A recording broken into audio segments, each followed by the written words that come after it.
Il y a forcément une part d'instrumentalisation, il y a forcément des gens dans le système qui utilisent des violences ou qui les alimentent pour leurs propres objectifs. Il y a aussi des situations de conflit latentes dans le cas de l'Est et dans le cas du Kasaï qui préexistaient, qui explosent. Il y a surtout un pays qui, depuis son indépendance, passe d'une crise à une autre, d'une violence à une autre, d'une guerre civile larvée à une autre, d'un échec à un autre.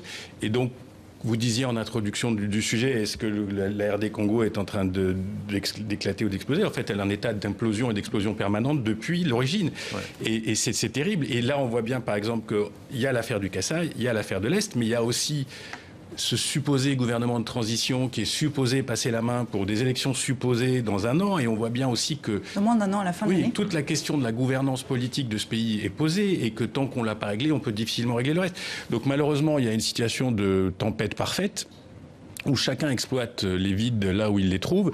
Et on demande à la communauté internationale l'impossible de s'en mêler sans s'en mêler. On a affaire aussi à des États africains qui, par réflexe, j'allais dire, historique et post-colonial, n'aiment pas beaucoup les commissions d'enquête qui viennent se mêler de leurs histoires, mais en même temps leurs histoires sont parfois d'une telle violence qu'il faut... Voilà, donc moi je... Pour rester sur